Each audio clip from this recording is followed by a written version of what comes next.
L'invité de la matinale, Philippe Dornier. On s'en rend compte à chaque épisode de fortes pluies. Les inondations constituent un danger majeur à La Réunion. Et ça n'arrive pas qu'en période cyclonique, comme l'a démontré le drame de Saint-Joseph il y a 2 semaines. Comment se mettre en sécurité en cas de montée des eaux? Quels sont les principaux dangers? La Croix-Rouge lance aujourd'hui une formation sur la gestion de ce type de catastrophe par l'intermédiaire de la PIROI, la plateforme d'intervention régionale de l'océan Indien, où Camille Charrier, coordinatrice des programmes, elle répond à vos questions, Philippe Dornier. Bonjour Camille Charrier. Bonjour, merci pour l'invitation. Vous organisez donc une formation sur les conduites à tenir en milieu inondé. En quoi ça consiste et comment elle va se dérouler, cette formation ? Alors cette formation, c'est une formation qui est organisée en partenariat avec Météo France et avec la cellule de veille hydrologique de la DEAL, donc de la préfecture. Et c'est une formation qui se déroule en 2 temps, donc qui dure une journée. Le matin, on met les personnes, on se rassemble dans une salle et on discute de toute la partie théorique qui concerne les inondations, avec un focus spécifique sur les spécificités de la Réunion, notamment ce qui concerne les reliefs, les précipitations qui sont très importantes sur notre île, qui détient quand même tous les records du monde de précipitations. Et puis ensuite, on va aller dans un bassin, donc au stade en eau vive qui est situé à Sainte-Suzanne, et on va proposer aux participants de s'immerger dans l'eau et de découvrir par eux-mêmes qu'est-ce que c'est la force du courant, comment on reconnaît à l'œil les courants, les contre-courants, comment on identifie les zones qui sont des zones de refuge, comment on apprend à se déplacer également dans un courant si par malheur on se retrouve pris dans le courant. Et puis également une dernière session très importante sur comment porter secours à une personne qui est prise dans le courant sans se mettre soi-même en danger, donc en restant sur la berge. Et tout ceci donc en mettant les gens en situation en fait. Oui, tout à fait. Les inondations, elles peuvent prendre plusieurs formes. Lesquelles et est-ce que vous allez aborder ces différentes situations ? Oui, alors effectivement, il y a plusieurs formes d'inondation et à La Réunion, le type d'inondation qui nous préoccupe le plus, c'est vraiment la crue torrentielle. Donc c'est vraiment lié au relief de La Réunion. Ce sont des crues qui arrivent très soudainement, qui remplissent les ravines en quelques secondes et qui sont donc très dangereuses. Il y a également d'autres types de crues, notamment les montées des eaux qui sont plutôt lentes et là qui relèvent en fait des nappes phréatiques qui débordent donc progressivement en arrivant du sol. Et puis on a également le ruissellement pluvial qui est vraiment empiré par le contexte d'urbanisation. Donc plus le sol est urbanisé, plus il y a de goudron, moins la terre va pouvoir absorber l'eau et donc on va avoir ces phénomènes d'inondation également.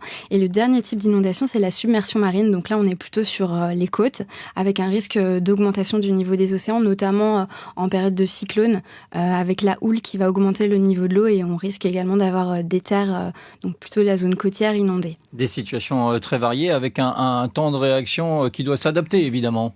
Oui, effectivement.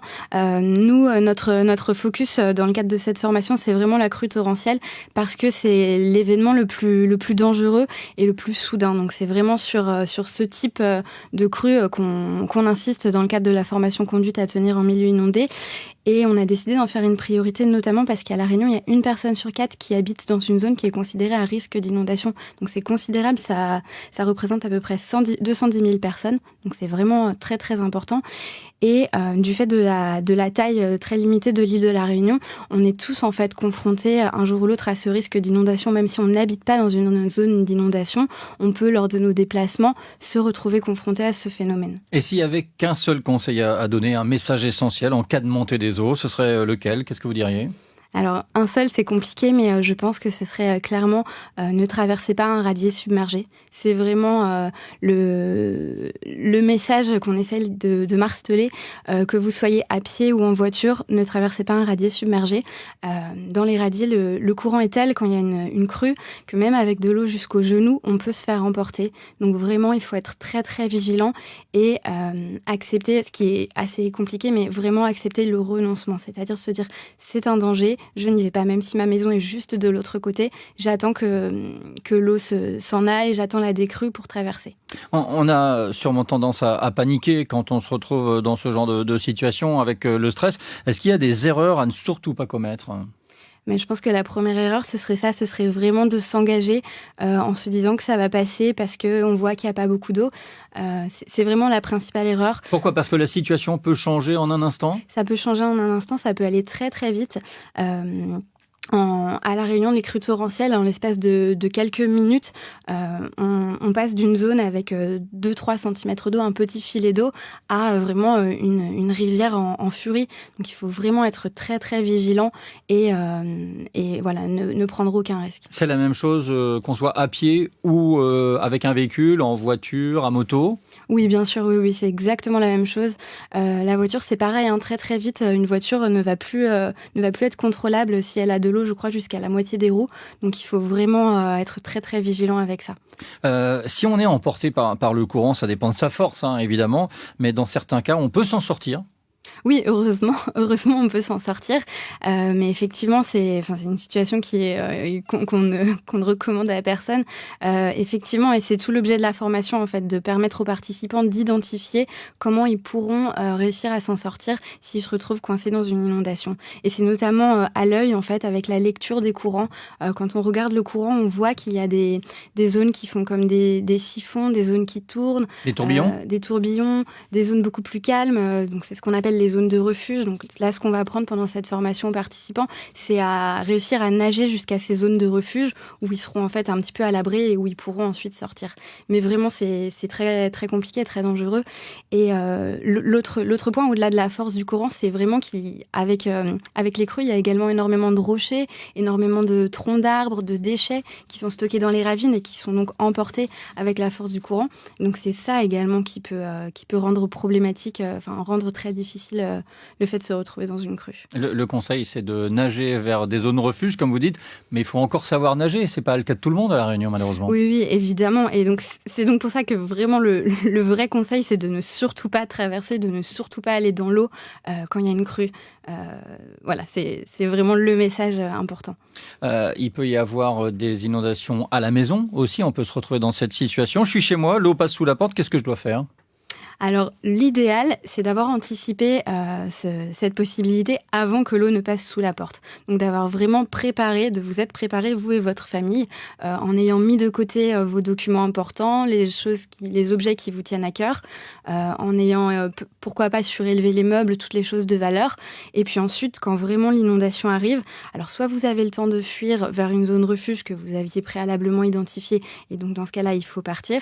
Si c'est trop tard et si vraiment c'est dangereux de quitter la maison, il faut essayer d'aller dans les zones les plus élevées de la maison. Donc si vous avez un étage, vous montez à l'étage. Et puis un autre point important auquel on ne pense pas forcément, c'est couper le gaz et couper l'électricité de votre maison. Pourquoi ? Parce que avec l'inondation, ça peut être dangereux. On peut enchaîner les catastrophes. Donc vraiment, on coupe le gaz, on coupe l'électricité. Comme ça, on sécurise la maison et puis surtout tout le réseau électrique. Et puis, on se protège soi et ses proches. Les rivières aussi peuvent être dangereuses, évidemment. Camille Charrier, moins sans doute depuis l'instauration du système Vigicru. Comment ça fonctionne ? Alors, avec le système Vigicru, je ne suis pas sûre que les rivières soient moins dangereuses, mais en tout cas, elles sont plus surveillées. Donc, le système Vigicru, c'est un système qui a été mis en place par la préfecture, par la DEAL, et donc qui suit 17 cours d'eau qui sont identifiés comme les cours d'eau à principaux enjeux à La Réunion. Et donc, en fait, c'est des mesures en fait, du niveau de l'eau qui vont ensuite, en fonction de la donnée récoltée, envoyer un système d'alerte. Alors, le principal lieu de consultation des alertes Vigicru, c'est le site internet qui s'appelle vigicru-réunion.fr, où là, on voit tous les cours d'eau qui sont suivis et on a un code couleur très, très clair. Donc, vert, rien d'inquiétant, jaune, vigilance et rouge, orange. Attention, vraiment, cours d'eau avec fort risque de débordement. Et puis, dans certains cours d'eau, par exemple, à Bassin-Bœuf, au niveau de Sainte-Suzanne, on a mis en place un système d'alarme par mégaphone. En fait, donc, dès qu'il y a un certain niveau d'eau qui va être atteint, un mégaphone va se mettre en place et va sonner très fort pour inviter tous les baigneurs, tous les riverains à s'éloigner du cours d'eau. Ça fait longtemps que notre île n'a pas été confrontée à une grosse tempête. Elle s'appelait Birgitta, c'était en janvier 2018. Vous avez peur que les Réunionnais oublient les bons gestes ? Alors, oublie les bons gestes, effectivement, en tout cas, nous, c'est ce sur quoi on travaille. C'est ce qu'on appelle chez nous la mémoire du risque. Effectivement, plus on s'éloigne dans le temps de l'événement dangereux, plus on a tendance à relativiser, à se dire que finalement, c'est pas si grave, que finalement, ça risque pas de nous arriver parce que à chaque fois, il y a des alertes et puis à chaque fois, il se passe rien. Nous, notre message, c'est vraiment de dire non, ça peut arriver à tout moment. On est sur une île tropicale, on est dans une zone à cyclone et à forte tempête tropicale. Donc, il faut qu'on reste reste vigilant au quotidien et il faut surtout connaître les bons gestes. Il y a une centaine de personnes qui doivent participer à la formation que vous proposez. Alors, c'est une journée à chaque fois. C'est ouvert à monsieur et madame tout le monde ? Oui, tout à fait. C'est ouvert à monsieur et madame tout le monde. Alors, les participants sont effectivement les riverains. Donc, comme vous dites, monsieur et madame tout le monde. Il reste des places ? Alors oui, il reste quelques places, donc je profite aussi de cette émission pour le mentionner. Il reste 14 places, donc c'est pas énorme, mais on a encore quelques places. Comment on s'inscrit alors ? Alors justement, j'ai un numéro de téléphone que je peux laisser à l'antenne. Donc n'hésitez pas à contacter Marion Tis, qui est la chef de projet, donc notre chef de projet qui gère ce projet de sensibilisation des inondations. Et donc son numéro, c'est le 06 92 64 37 54. 64 37 54 par le 06 92, donc pour s'inscrire, pour profiter des 14 dernières places. Ça se passe donc à Sainte-Suzanne, on est d'accord. Oui. Vous allez regrouper des acteurs de la gestion des risques de catastrophe, des agents communaux et intercommunaux, des animateurs bénévoles. C'est important que tout ce petit monde travaille main dans la main. Oui, tout à fait, c'est vraiment fondamental.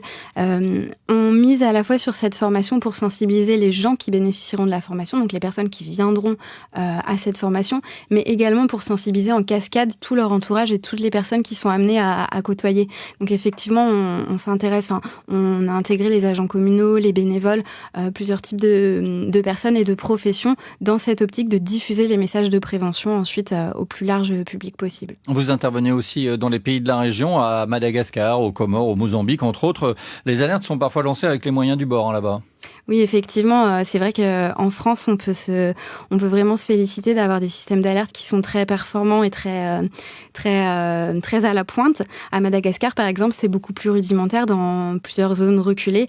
On a par exemple des sensibilisations qui se font au tam-tam. Donc, ce sont les bénévoles de la Croix-Rouge qui passent dans les quartiers avec des tam-tams en faisant des chansons et en sensibilisant la population de cette façon-là. Oui, on sait que ces populations sont beaucoup plus exposées que nous, finalement, compte tenu des moyens précaires. Oui, tout à fait. Effectivement, on est sur des contextes qui sont très, très différents du contexte de La Réunion, avec des enjeux importants et puis des personnes qui ont beaucoup moins de moyens de se protéger. Les habitations, par exemple, sont beaucoup plus sommaires.